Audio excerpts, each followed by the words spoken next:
बैठक आज संध्याकाळी उपमुख्यमंत्री पदाची शपथ जी आहे सुनेत्रा पवार घेणार अशी माहिती आहे। तत्पूर्वी तुमची एक महत्त्वाची बैठक जी आहे ती देवगिरी बंगल्यावरती पार पडते, काय सांगाल? शांतता। राष्ट्रवादी काँग्रेस पक्षाच्या प्रमुख नेत्यांची बैठक त्या ठिकाणी पार पडली। 2 वाजता विधिमंडळ राष्ट्रवादी काँग्रेस पक्षाची बैठक होईल। त्यामध्ये जी औपचारिकता आहे ती त्या ठिकाणी पार पाडली जाईल।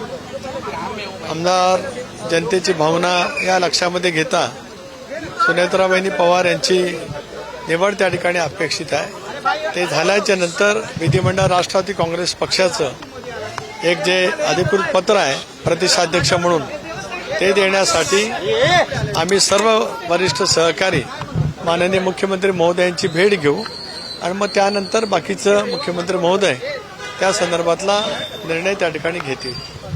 एक भाग राष्ट्रवादी काँग्रेस पक्षाच्या वतीने आमचे नेते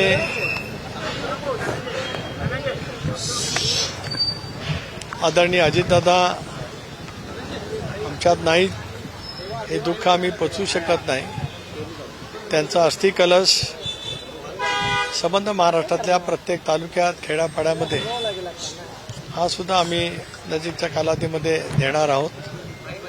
महाराष्ट्र आपला मानून महाराष्ट्राला गतिमान विकासानोन्मुख करण्याचं त्यांचं नेतृत्व हे विलक्षण पद्धतीचं राहिलं।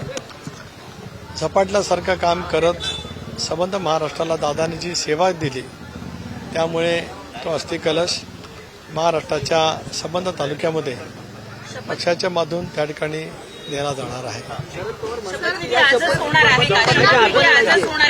एक भाग असा आहे की मी आज एक व्हिडिओ पाहिला, त्या व्हिडिओमध्ये जे बैठक दाखवलेली आहे त्यानंतर आपल्याला सर्वांनाच विदित असेल की ज्यावेळेला कृषी प्रदर्शन बारामती येथे त्या ठिकाणी झालं त्याच वेळेला ती चहापानासाठी बैठक झाली आणि त्यानंतर दस्तूर खुद्द आदरणीय अजितदादाने एक पत्रकार परिषद घेतली होती आणि त्या पत्रकार परिषदेमध्ये स्थानिक स्वराज्य संस्थांच्या निवडणुका ज्या आता होत आहेत त्या संदर्भामध्ये चर्चा झाली अशी स्पष्टपणाचा खुलासा किंवा माहिती पत्रकारांशी संवाद करत असतानाच आदरणीय अजितदादांनी त्या ठिकाणी केलेली होती।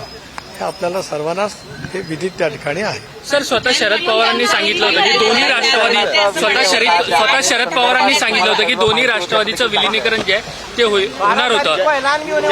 12 तारखेला घोषणा पण होणार होती।